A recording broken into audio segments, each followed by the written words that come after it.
दोनों मुल्कों के वज़ीर आज़म एक टेबल पे बैठ जाएं तो कश्मीर का मसला हल हो जाएगा, गुफ्तगू के ज़रिए हल हो जाएगा।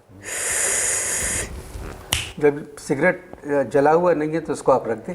नहीं, मैं सिगरेट बहुत पीता हूँ और यहाँ लिखा हुआ था कि अंदर सिगरेट पीना मना है। मैं जब बाहर जाऊँगा तो पीऊँगा। खैर, अगर इजाज़त दें तो बातचीत शुरू की जाए। जी जी, बातचीत है मौजूदा हालात पे। जी, अब मौजूदा हालात पे जब मैं बात करूँगा तो आप बुरा मत मानिएगा। जी जी बिल्कुल, ठीक है।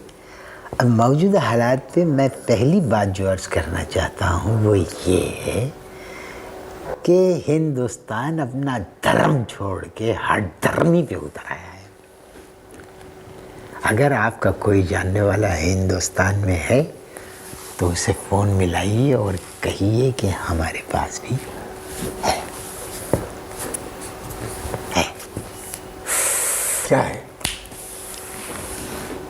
अगर फिर सुनिए, अगर आपका कोई जानने वाला हिंदुस्तान में है तो उसको फ़ोन मिलाइए, बल्कि ये लीजिए, मेरे फ़ोन से मिलाइए, ये लीजिए और उनको मिला के कहिए कि हमारे पास भी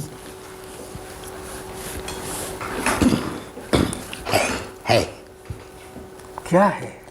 मिलाइए, मैं बताता हूँ। नहीं, आप बताइए क्या है तो मैं बात करूँ। हमारे पास भी एटम बम है। कैसी बात है? और एक बात याद रखिएगा, ये जो हमारे साइंसदान हैं इन्होंने मुंह पोंछ के या मुंह धो के तौलिए से बम पोंछने के लिए नहीं बनाए। किसी भी वक्त मैं आपको बता रहा हूँ, खोपड़िया अगर फिरी तो बाबे आज़ादी पे खड़े होके चिक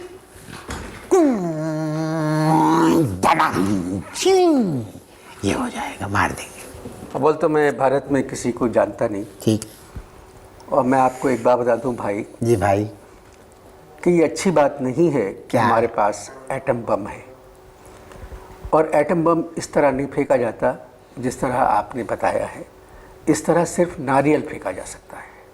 तुम जैसे अनासिर की बातें सुनकर जो कलेजा है ना वो मुंह से निकलकर नथनों में घुसने लगता है। हैं? कितनी आसानी से कह दिया कि ये कोई अच्छी बात नहीं है कि हमारे पास एटम बम है।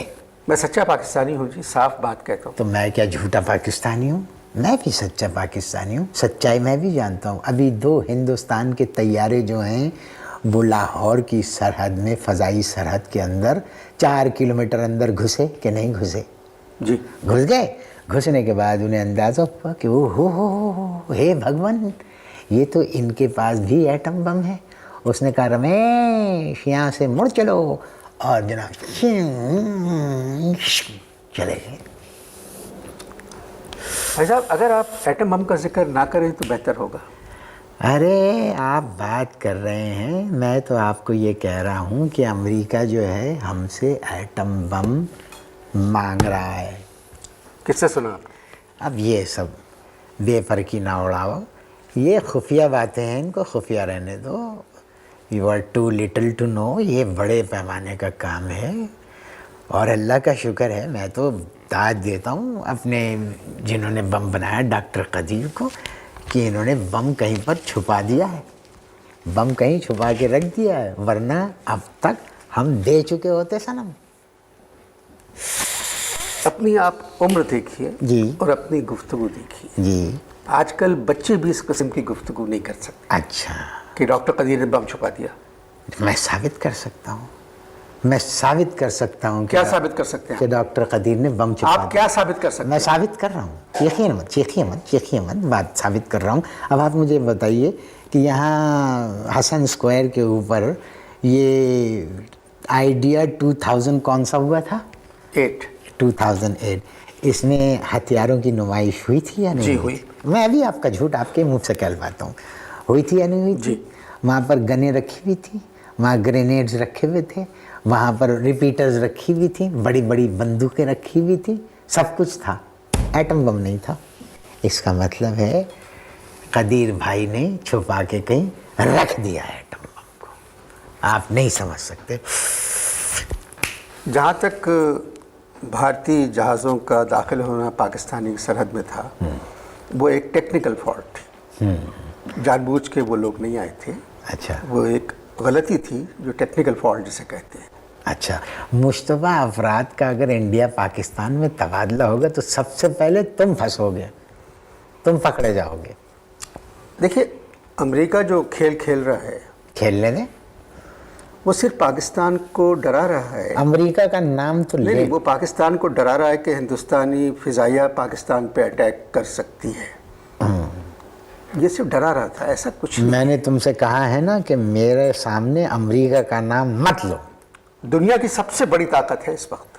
اچھا یہ بتاؤ کہ یہ عراق کے جو صحافی ہیں ان کا نشانہ اتنا خراب کیوں ہے؟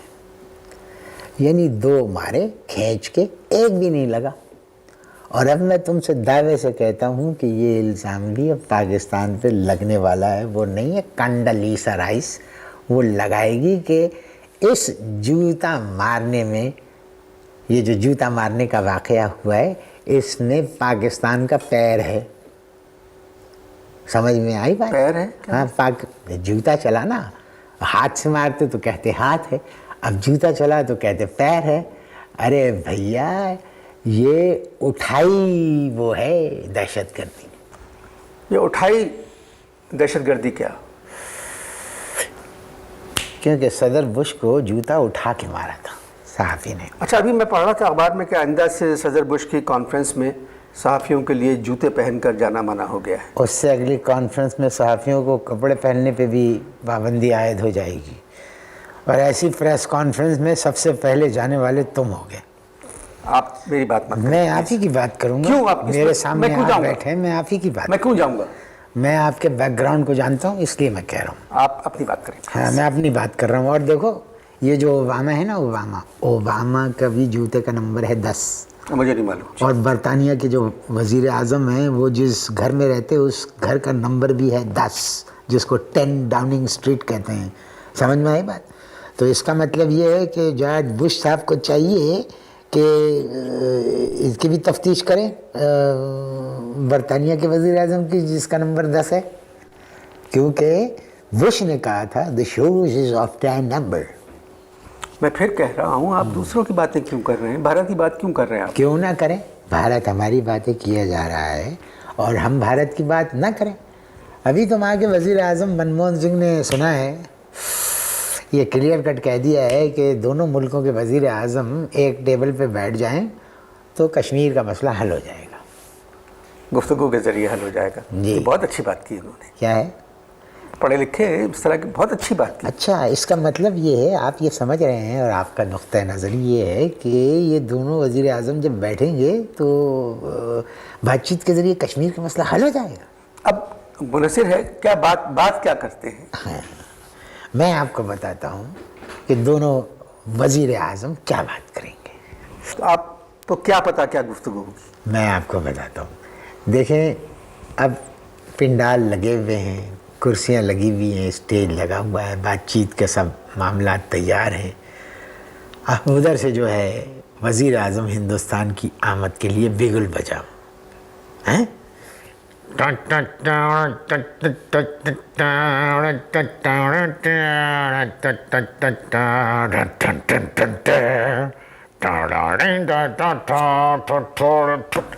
لیجیے جی وزیر اعظم صاحب جو ہے داخل ہوئے یوں کرتے ہوئے، یہ میں رکھ دوں، اور آ کے وہ ایک کرسی کے اوپر بیٹھ